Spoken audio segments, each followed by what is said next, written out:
Okay guys, so welcome to the, sorry about that noise. Welcome to the exam review.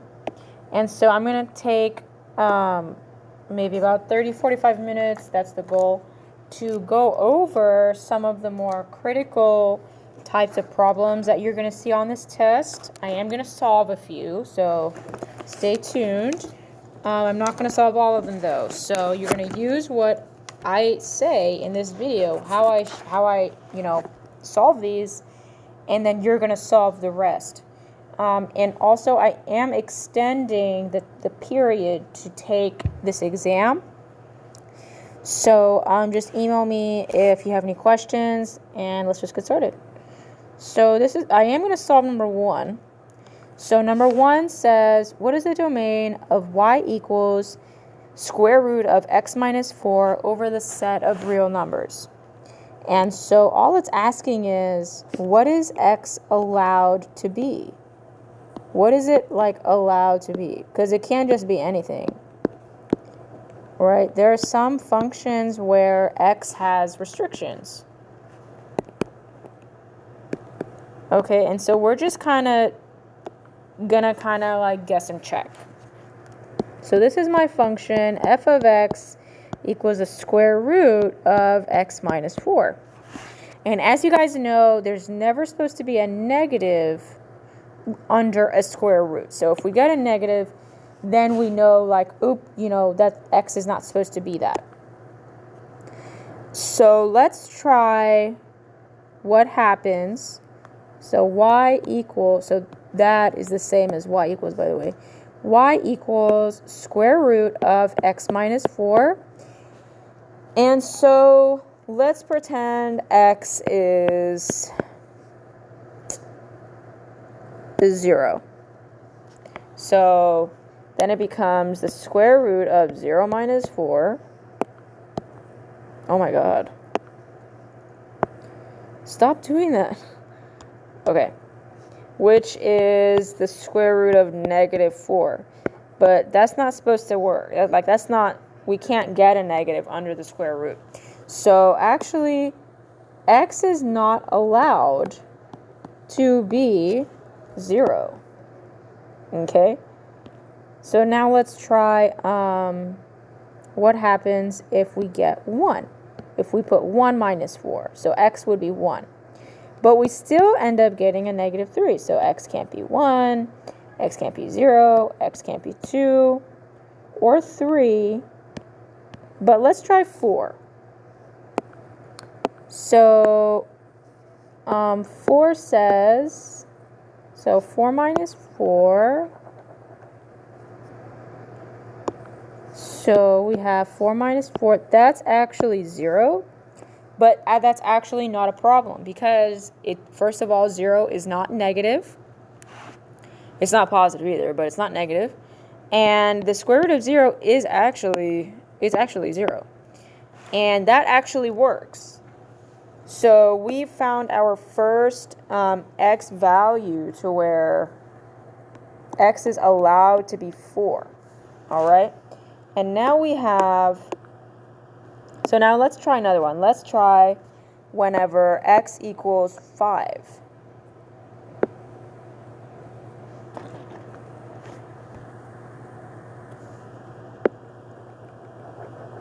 And then 6, and then 7, and then you guys will kind of pick up the pattern. So they said, okay, so let's let x equal 5. So we have the square root of 5 minus 4, and that's actually the square root of 1. And that's actually 1. The square root of 1 is 1. So x is allowed to be 5 also. Now let's try 6. 6 minus 4, that's actually square root of 2. Square root of 2, that's like 1.89 something. 1.7. Actually, 1.7. But that's okay. Like, when it simplifies, it's allowed to be a decimal. So it's allowed... Oh my god. Ms. Goodman, if you're in the building, please report to the front office. Ms. Goodman, if you're in the building, please report to the front office. Okay. So, sorry about that. So you guys kind of see the pattern. So x is allowed to be actually anything that's 4 or bigger. And so now let's discuss these answer choices. Okay, so we've decided what x is allowed to be. Automatically, you can kind of eliminate D because D tells you x is only allowed to be 4, like 4 and only 4, and that's not true. And you can also eliminate C because here, like, it's not including 4. Like, it would include 4, like, if there's, like, a line, like, up here. But there's no line in C, so it's not including, like, the actual number 4. So we can eliminate C as well. And now we're left with A and B. So A and B, let's look at A. So what if I plug in... Let me write smaller.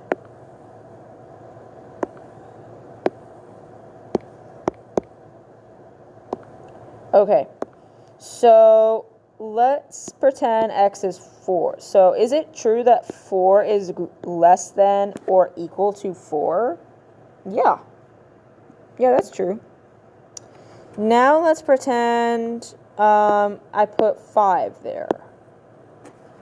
Okay, so let's pretend 5. Is it true that 5 is less than 4? No. No, so A is wrong. And so you're left with B because whatever number that we decided x is allowed to become, 4, 5, 6, and everything else bigger, it fits. It is true whenever you try it and you plug it in. So 4 works. Okay. 5 is bigger than or equal to 4. What about 6? 6 is, yeah. So this works. Okay, so actually, guys, your answer is B. Okay, so that's number 1. Number 2 is very similar. I want to talk about number 3. Okay, so number 3 says, if the domain of f of x, so if the domain, give myself some room. If the domain of f of x, which is another way to say y, okay, if the domain of this function, y equals 2x plus 1, so x is allowed to be anywhere between -2 and +3. These are all the values that x is allowed to become. But they want to know is which of these values, A, B, C, D, is not included in the range. So if you remember, the range is where, like, just the same thing, like where what values is y allowed to be. And so it's actually really easy to find the range if we have the domain, which they gave us. And so we're actually just going to go ahead and work it out. We're just going to plug in, on a different color. Okay. We have 2 parent, so the first value they said is allowed to be, which is the smallest value, is -2 plus 1 equals. And then we're just going to keep going down the list. So -1 falls in this, right? You can put 0, 1, 2, all the way up to 3. I'm going to try to scoot down. Okay, whatever. 2 parentheses 0 plus 1. 2 parentheses 1 plus 1. 2 parentheses 2 plus 1. And then 2 parentheses 3 plus 1. Okay, so this becomes negative 3. This becomes negative 1. This becomes positive 1 because this is 0, 0 plus 1. This becomes, so this is 2, and then 2 plus 1 is 3. This is 4, 4 plus 1 is 5, and then this is 6, 6 plus 1 is 7. So we have our range. The range, which is y, which is all the values that y is allowed to be. And so I'm going to fill in my blanks. Okay. So now we actually have the smallest value, which is negative 3, which is over here. And the biggest value, that goes here, which is 7. And so now we have the range.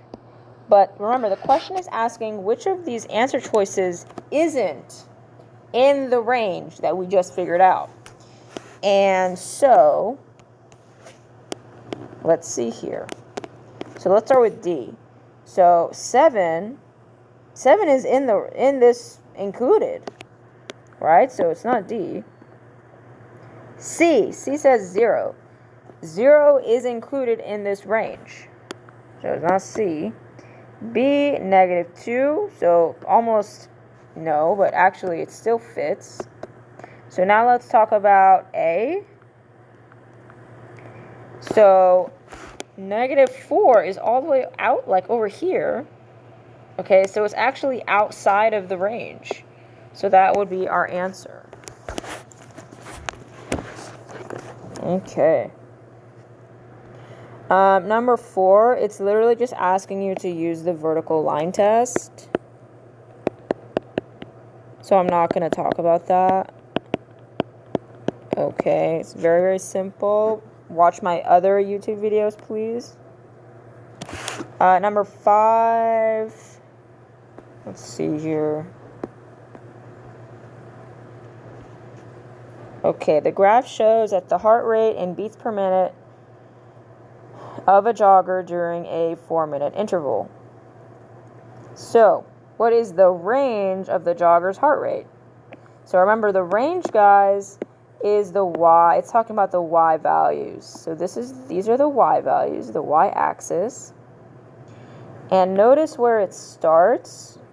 And then notice like the highest possible, it has like the highest possible is actually like at 110.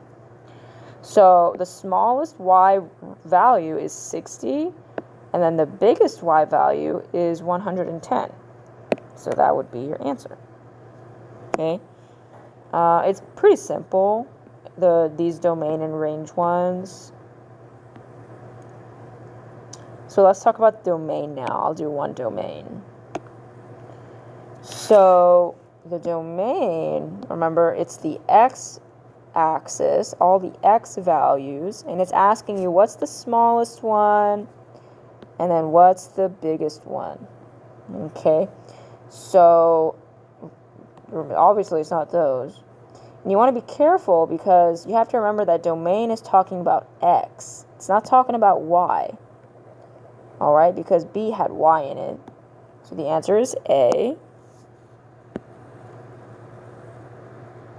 Same thing, same thing. Same thing, x and y. Okay, and now I'm going to solve this one. So I know I have my own YouTube video on how to solve for the inverse of a function, but I'm just going to refresh your memories.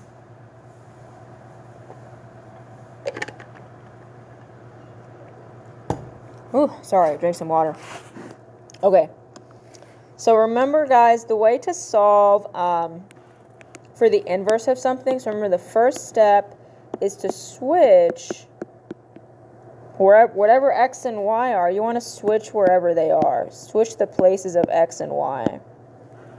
And then you want to solve, the step 2, you want to solve for y. Okay? And then once you've isolated y, so in other words, isolate, get y all by itself, and then you'll be done. Literally, that's it. Let me actually, we don't even need that step. Okay, let's get to it. So y equals 2x plus 3. So first thing I'm going to do is I'm going to switch x and y. Okay, step 1 is done. Now what I'm going to do is I'm going to solve for y. So I'll do it over here. So I'm going to rewrite it. X equals 2y plus 3. Now remember, to solve for y, you want it isolated. You want it all by itself. And so the first thing I would like to do is to just get rid of all the other stuff next to y. So I'm going to move a 3 over, subtract 3 on both sides. And so now I have on my left-hand side, x minus 3 equals 2y. But remember, I want y completely alone. I don't even want it attached to that 2. So I'm going to divide both sides by 2, by this number. That number that's attached to y, I'm going to divide both sides by 2 so that my left-hand side becomes x, or 1x, over 2 minus 3 over 2. Okay, so I literally, I didn't divide, I just put 2 on the bottom of everything because it can't go into x and it can't go into 3. So I just left it like that. It's a minus equals y. Okay, and so, I mean, it's at this point obviously not A or D, and it's obviously not C, so that would be your answer. Okay, and this one, you are going to need, number 11, you just need to know what, the mirror is, and I went over that in my inverse video, so that's all you need to know. Number 12, so all you need to know for questions like number 12, don't overthink it, okay? So all you have to do is, remember, x and y, just switch, okay? That is literally it. Do not overthink it. I'm 99% sure I went over that, but on the off chance I didn't. Okay. This one, 16, it asks you should plot those original points in the question. Go ahead and plot them. And then you can use the mirror to determine the inverse to pick the right answer. Okay, 17. Okay, so 17,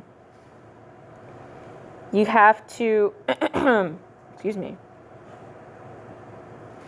So you have to, example one, number 1, we figured out, the domain, the x values. So you have to do that. Of this function, you have to find the domain. So find the domain. Find the x values that are allowed, the values that are allowed to be the x values. Because remember, not all x's are allowed to be x's in this type of function. Because remember, a function has rules. It has requirements. So, first you have to find the domain, okay? And then all you have to do is, is plug them in. Oh my God. Is plug them in and see which table. That's all it is. So you create your own table. You create your own table for this function. And then you find the one, you find the one that is flipped, that where the table, all the values have switched spots. Okay, so I think I've told you too much already. Okay, 18, that's just an inverse. Oh my gosh. 19, that's just an inverse problem. And then 20, don't overthink this problem. Don't overthink this problem. So just remember, one more time, x and y just switch. Okay, so if x is a, right, because x is a, and then y is b, because that's y. Oh my gosh. Right, so point AB, x, y. So they want to know the inverse. Remember, that's the notation for inverse. That's how we write inverse in math language. They want to know the inverse of AB. Okay, do not overthink it. But that's really it. Like, that's the whole exam. It's just domain and range and inverses. So that's kind of it. So please, guys, just email me if you have any questions. I'll extend the exam another day or maybe another 2 days. But again, I'm very flexible if you need additional time, or if you just have so much going on at home that you just need, like, you need an extra day. So just let me know. And yeah, I solved a few for you, and so yeah. Okay, thanks for watching, and I'll see you guys later. Bye.